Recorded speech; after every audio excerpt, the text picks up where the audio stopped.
Selamat datang Bapak, Ibu, dan teman-teman sekalian pada presentasi kami yang berjudul Analisis Sirkular Ekonomi pada Perlakuan Kertas untuk Keperluan Perkuliahan di Lingkungan FTMD ITB pada kegiatan pembelajaran luring. Presentasi ini bertujuan untuk memenuhi MS 4101 aspek berkelanjutan dalam teknik mesin. Kami dari kelompok 7 yang terdiri dari saya sendiri, Stefan RP Bangun 131181030, Nisrina Nurulita Hairunisa 131180443, dan juga WWK Wirianto 131181119. Pada topik kami ini terdapat 3 masalah yang sudah diidentifikasi. Yang pertama adalah bagaimana efek dan dampak dari pembuangan sampah kertas keperluan perkuliahan tanpa pengolahan pada lingkungan FTMD ITB.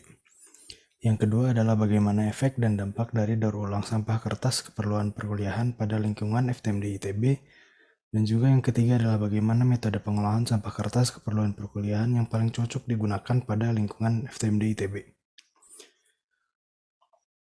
Untuk menyelesaikan topik ini, kami memulai dengan pemilihan SDG yang dilanjutkan dengan observasi lapangan. Berdasarkan kondisi lapangan itu, kami pun menentukan topik yang kemudian diidentifikasi dan ditentukan batasan masalahnya. Kemudian kami melaksanakan studi literatur, dan dari situ kami menentukan hipotesis solusi yang akan ditawarkan. Kemudian kami pun mengumpulkan data dan informasi terkait permasalahan yang berupa data kuantitatif dan juga kualitatif. Kemudian data tersebut diolah untuk dianalisis kemudian dan juga memperoleh kesimpulan dan juga saran. Baik, pada kesempatan kali ini saya akan mencoba menjelaskan mengenai data yang kami gunakan pada laporan tugas ini.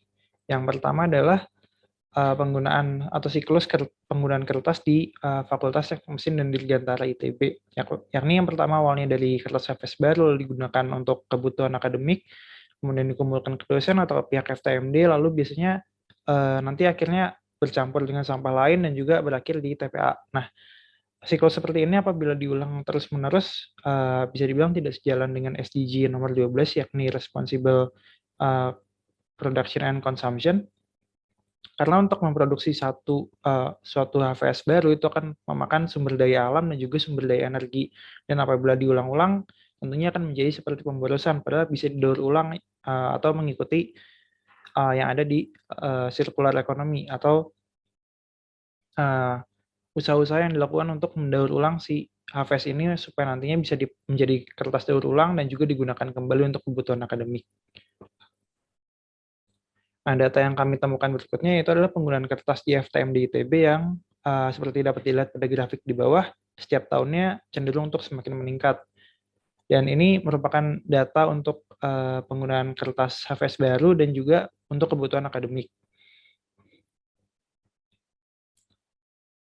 Untuk dampak dari produksi kertas HVS sendiri, itu kami sini menuliskan beberapa poin pentingnya. Yang pertama itu adalah pemotongan pohon, karena untuk produksi kertas sendiri kita perlu untuk menebang pohon untuk menjadi material dasarnya. Untuk satu pohon itu bisa jadi 16 rim kertas, lalu dalam setiap produksi kertas HVS-nya itu akan menghasilkan emisi gas rumah kaca sebesar sekitar hampir 2000 CO2 ekivalen per ton kertasnya, lalu menimbulkan pencemaran ke lingkungan karena zat-zat kimia berbahaya. Lalu untuk memproduksi kertas juga tentunya diperlukan air yang tidak sedikit, yaitu sampai 100.000 liter per ton kertas HVS-nya yang diproduksi. Dan juga tentunya pada dunia modern ini pastinya menggunakan listrik ya, yang itu habisnya sekitar 338 kWh untuk 1 ton kertas HVS yang baru.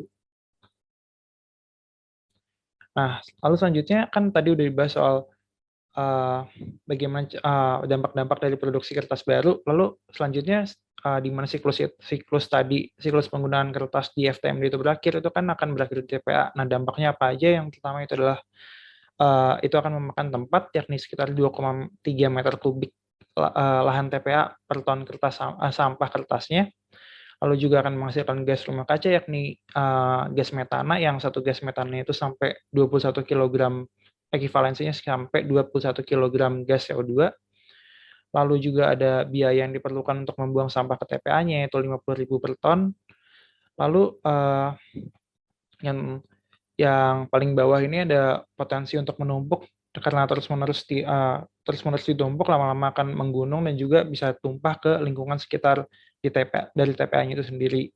Lalu sebenarnya kami menemukan suatu fakta yang cukup unik karena ternyata sampah-sampah kertas ini sebetulnya masih bisa diserap oleh industri daur ulang dalam negeri yang bisa menghasilkan keuntungan sampai Rp2 juta per tonnya. Nah, lalu selanjutnya kami coba mencari tahu apa sih dampaknya kalau misalnya si kertas ini nggak jadi dibuang ke TPA tapi malah didaur ulang menjadi kertas daur ulang. Yang pertama itu uh, untuk 1 ton kertas yang daur ulang itu ada 17 pohon yang diselamatkan dari penebangan, lalu ada penghematan air sebanyak 7.000 galon air untuk setiap ton yang daur ulangnya, lalu menghemat energi listrik juga sampai 4.000 kWh per ton kertas yang daur ulang, dan juga mengurangi emisi CO2. Lalu untuk fasilitas pengolahannya sendiri itu bisa dilihat ini yang kami temukan tuh butuh sekitar 2 hektar tanah untuk mengolah 300.000 ton sampah kertas yang per tahun. Itu jadi kalau misalnya umur pabriknya bisa lama, itu bisa mengolah lebih banyak sampah lagi. Lalu kami juga membandingkan harga beli dan juga dari pembelian kertas baru, kertas bekas, lalu kalau misalnya nanti sampah kertasnya itu sampah kertas yang habis digunakan dari kegiatan perkuliahan itu dijual sebagai kertas bekas ke misalnya pedagang loak yang akan mendaur ulang kertas itu menjadi kertas daur ulang. Di sini bisa terlihat perbedaan harganya cukup besar, dan juga ketika nanti kertasnya itu dijual ke pengepul misalnya, itu akan memberikan masukan lagi untuk FTMD untuk nanti uangnya bisa diputar untuk membeli kertas yang digunakan untuk kegiatan perkuliahan lagi.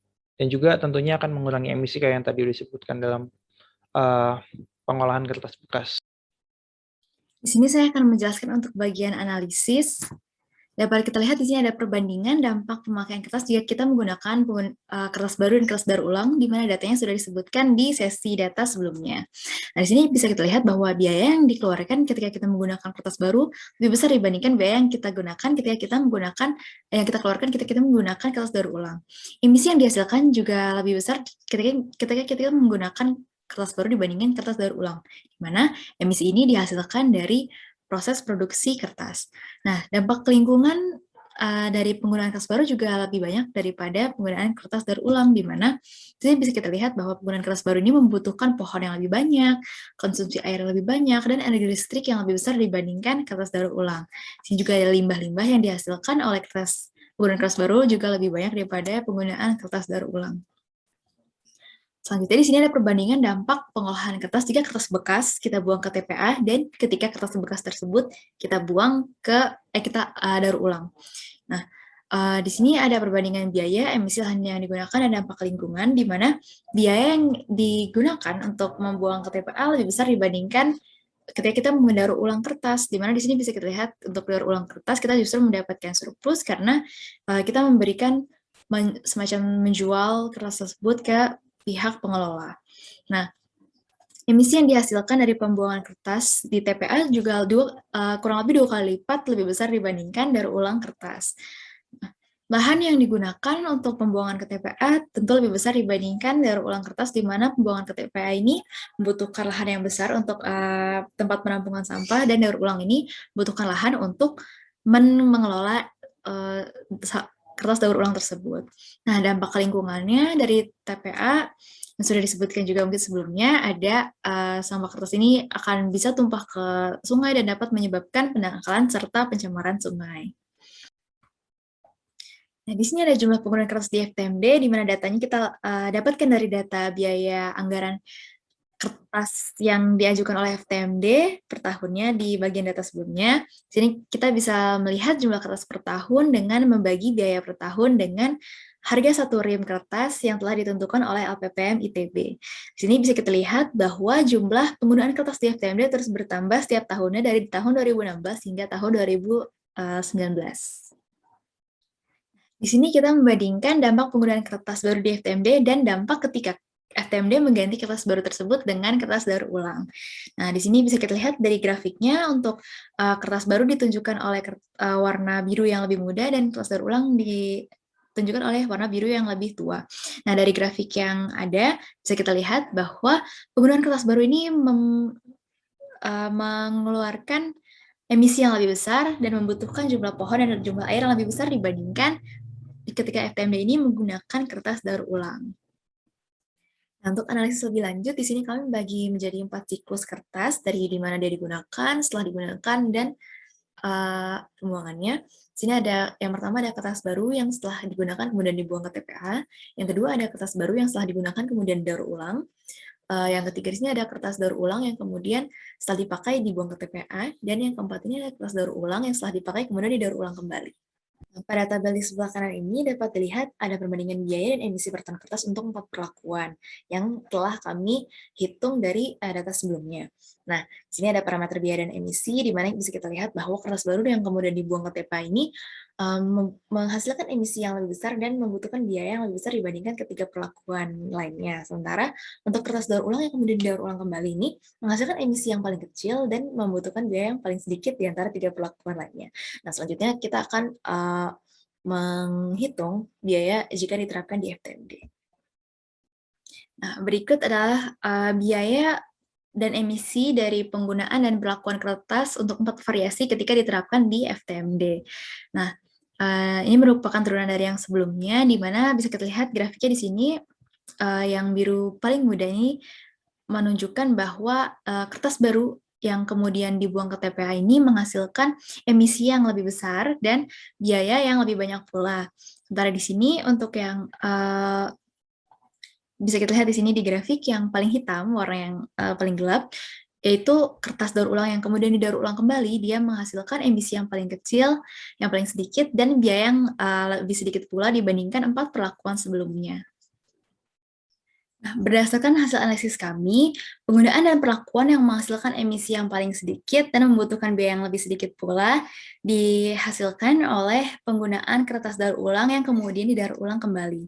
Nah, kita ketahui juga bahwa penggunaan kertas daur ulang ini memiliki usia pakai yang lebih lama dibandingkan penggunaan kertas baru yang kemudian dibuang.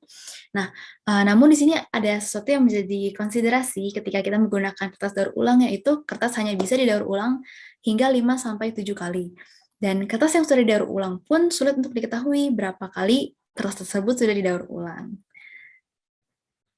Baik, berdasarkan hasil analisis yang telah kami lakukan sebelumnya, kami mencoba memberikan rekomendasi terutama kepada pihak FTMD ITB, yakni secara bertahap mencoba mulai bergeser ke arah penggunaan kertas daur ulang untuk kegiatan-kegiatan perkuliahan yang mungkin tidak terlalu formal.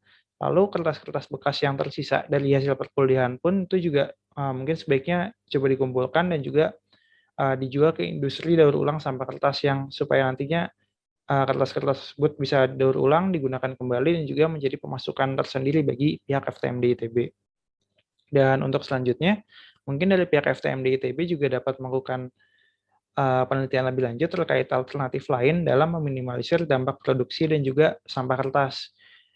Mungkin sebagai contohnya, alternatif yang dapat dipelajari lebih lanjut yaitu transformasi ke arah pembelajaran digital.